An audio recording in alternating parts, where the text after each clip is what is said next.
Good evening, everyone, and welcome to another round of sound, and happy Easter. I'm Bob Pompeani. Thanks for joining us on this program. We have a lot to get into, including the Pirates get swept out of PNC Park. What happens next, if anything? We'll also get into the Penguins. Their season is now over for the third straight year without the playoffs.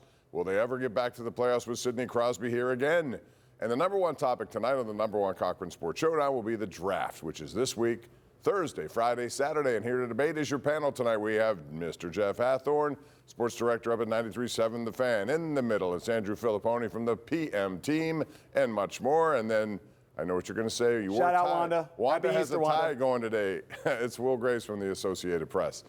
All right, let's start with this, Jeff. Aaron Rodgers went on Pat McAfee this week. Had a lot to say, but really said nothing.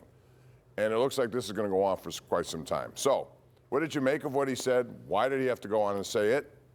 And how does it impact the Steelers moving forward at quarterback? Well, he told us numerous times that he hears none of it, but he just hears about it and felt like he needed to come out and set the record straight on some things about holding teams hostage.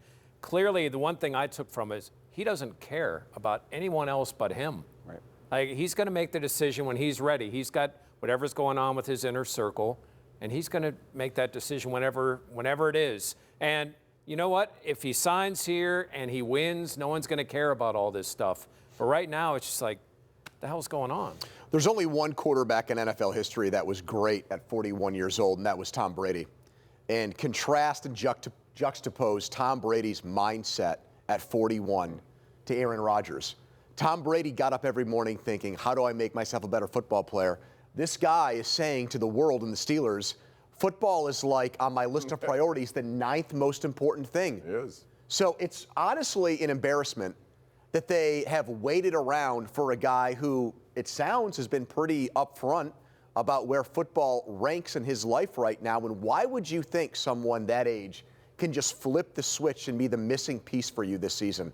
It's absurd, Will. I mean, I was having flashbacks. I was thinking, if he signs here, like, and he's on McAfee every week, that's going to make what Ben did with Cook seem like just the quaint.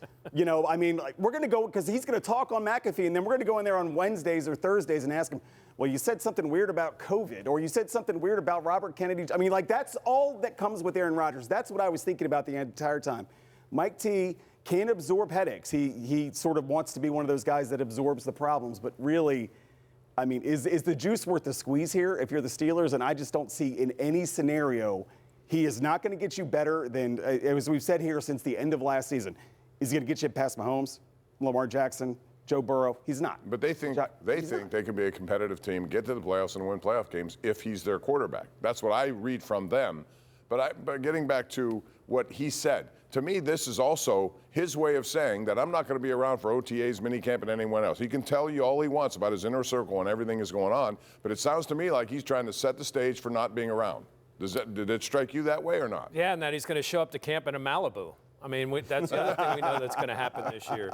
Listen, I don't think that he gives a damn about anybody but what he has going on right now, whether that's the Steelers, Giants, Vikings. I don't think he's playing anybody against anybody. But to Pony's point, where is football? Like, he says he's working out. Not that he has to throw, but don't you think you'd want some commitment? Especially with not just going with DK Metcalf and inviting a camera crew to mistakenly put it online? Look, self-absorbed guys or people that are in the Steelers organization who only care about themselves and are motivated by things that are purely about themselves is nothing new for this team.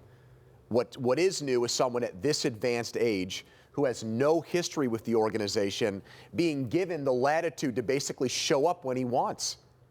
And it defies everything Mike Tomlin says he is about football, this football justice idea where what you put in is what you get out. This guy's not doing that. So it boggles my mind that Mike and everything he stands for is such a believer that Aaron Rodgers at 41, after beating him this past season, and you saw him up close and he didn't look good, that he thinks he can be the player that gets them over this proverbial hump. I don't get it, and I can't believe the owner is on board with it. That's the other thing. Everyone's brainwashed in the organization apparently by it.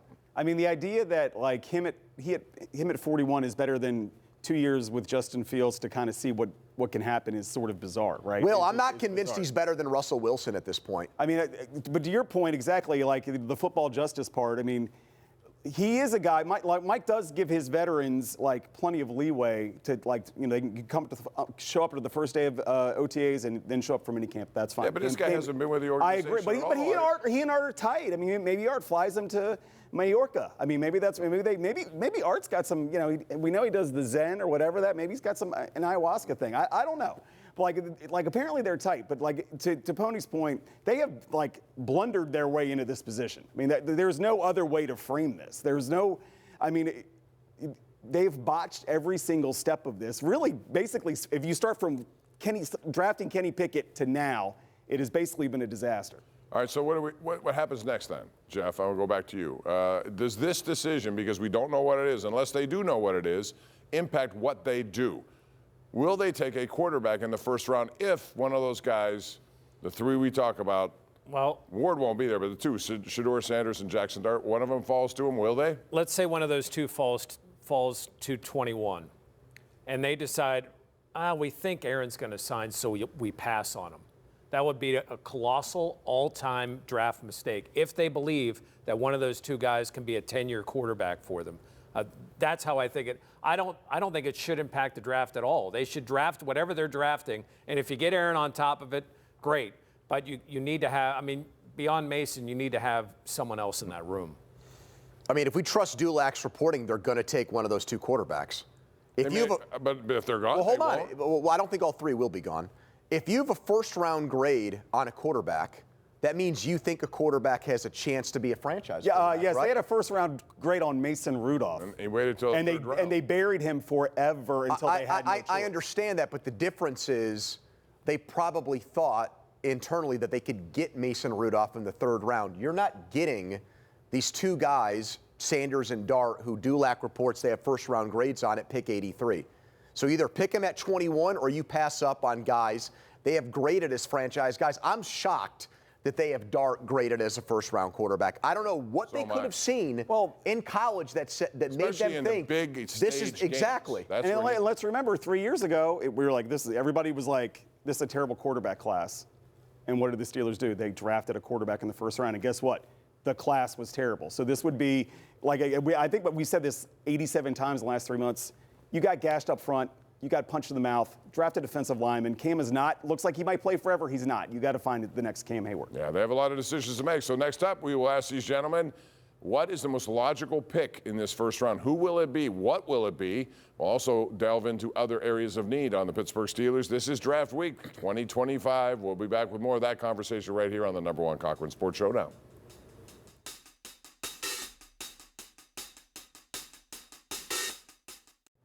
Welcome back. It is Draft Week 2025, first round Thursday.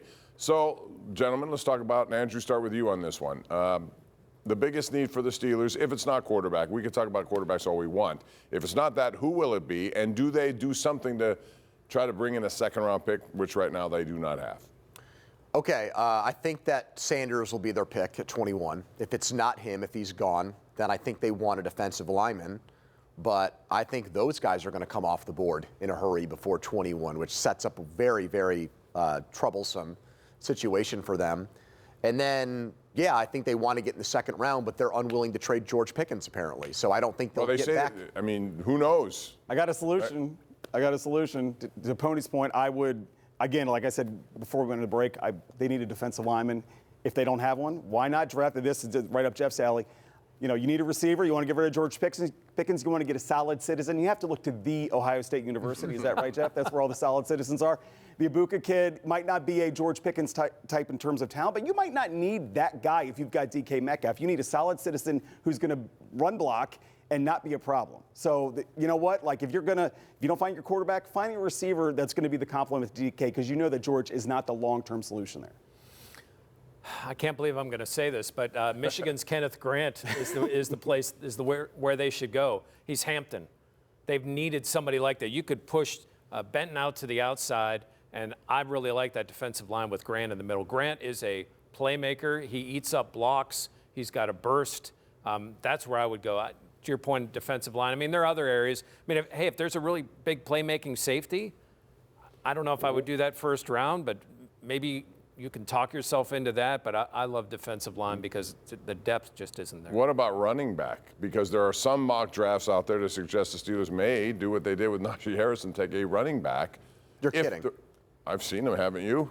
Well, I'd fire everybody if they did that. I mean, Aaron Rodgers was standing for Genty on McAfee. I heard that, but I saw a mock with Travion to yeah, the Steelers. I think Genty will be probably gone in the top 10.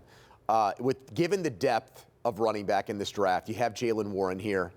If you take a running back in the first round, given their expiration date and short shelf life, then they, to me, will only further my point that this regime has lost touch with reality. Especially since they have other bigger Well, areas and it's sort of self-defeating, too. I mean, you picked a guy that was an undrafted rookie free agent over your first-round pick. I mean, that's literally the decision that you made in the offseason.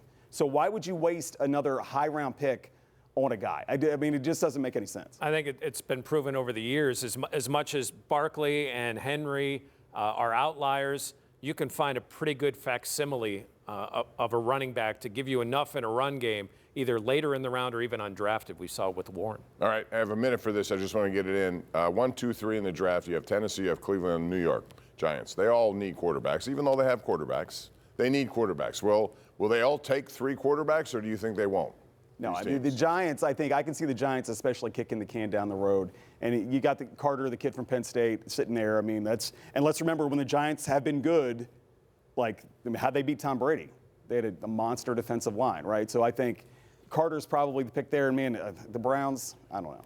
I only bring that up because if they have first-round grades on these guys and they're available, knowing that Russell Wilson's older, knowing that Kenny Pickett may not be the right guy after, they all have needs, and I think Tennessee really needs a quarterback. So, well, they're going to take Cam Ward. I mean, the interesting, juicy thing will be, do the Giants or Browns trade back into the first round to get Dart or Sanders when those guys slip? Because I think they will.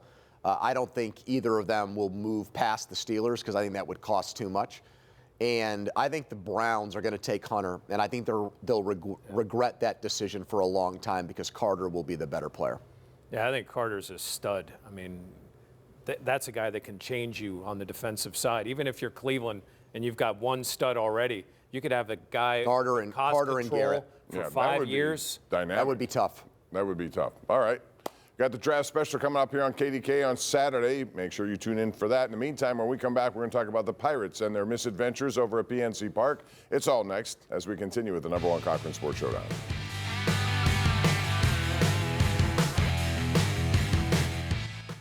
Pirates started their homestand, winning 3 of 4 against Washington. In comes Cleveland. They brought out brooms. Pirates end up 3-4 on this 7-game road trip, and now they're 8-15, and they got problems. Will Graves, I want to ask you about their problems. There are many problems. There are. Do you think they require a change at any level here, whether it's manager, GM, both, whatever?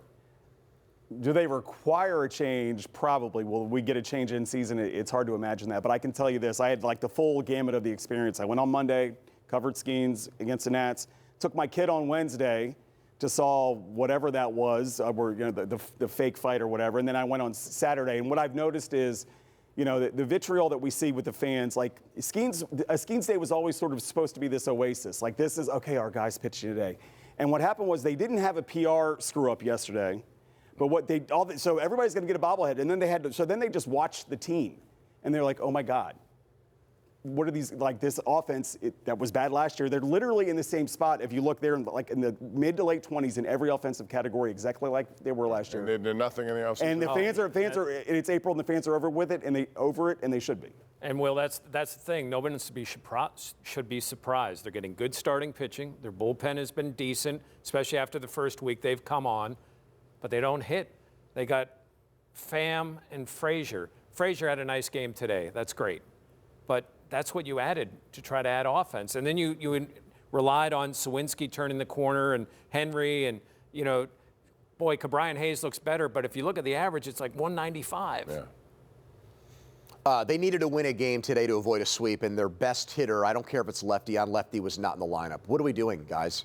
Well, how about yesterday? McCutcheon's not in the lineup when you have a sellout crowd. And he wants this to whole play. idea where let's give guys 2 days off because it's going to have them in the best possible shape in July and August. For what? When you're 10 games out of a playoff spot? It's nonsensical to me. The team is managed and run like the GM and manager think that they have lifetime contracts with the team. Like there's zero urgency whatsoever. Anytime the GM talks, you would think he's got a 10-year contract. Like there's nothing that needs to be accomplished about everything this year. He makes it sound like the answers are internal, and they're just he drafted Henry Davis with the first pick. Okay, they were trying to spread out money, and maybe Bubba Chandler's good. The guy that went with the second pick has an ERA under 1 right now, Jack Leiter. Like these decisions, they've got no good young hitters in the organization, maybe outside Johnson, and they've got 6 years of data. I mean, it's horrible across the board. When Sherrington got the job, there was people that thought that World Series that he won with the Red Sox was sort of, lucky's not the right word, but sort of the one-off. And that, like, what we saw with Toronto and other, like, this is more like who he really is. Like, and to Andrew's point, like, they made history on Monday. You know, first battery, they're taking 1-1 overall, right? But it's telling here that the guy that was picked 2 years before Skeens didn't catch Skeens until almost a year until Paul was in a year after Paul made his debut because they don't believe he's ready and to they be had a a lot major of league injuries catcher. too, and he was Which there to tells you, I catch. mean, and when they came on, like they knew that they had to win on the margins. They knew they had to win through the draft and development. And to Andrew's point, they have not developed position players. Tamar Johnson They've might made be more good outs one on the day. bases than any team in Major League Baseball. And they're fundamentally. And yesterday was one of them. Fundamentally, they just like there's at least 1 or 2 things every game. You're like, what are we doing here? I mean, there's a lot of teams that can afford to be bad fundamentally because they have the talent to overcome it. This team doesn't. And you have corner outfielders the other day, 37 and 38. I mean, that's. And you told us, Andrew, something that happened at the RBC Heritage today, which I wasn't aware of.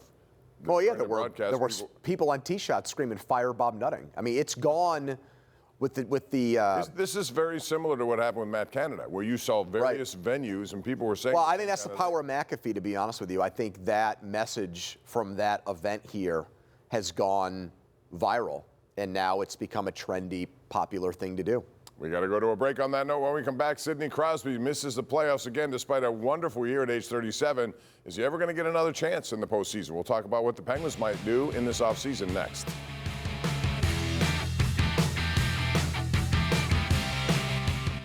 Penguins are out of the playoffs. Too bad. Sidney Crosby had one of the best seasons a 37-year-old ever had. Jeff, will he ever get another chance the way this organization is going right now? I'll be optimistic and say yes. That you saw something from those 2 young forwards. They can make a couple of other moves.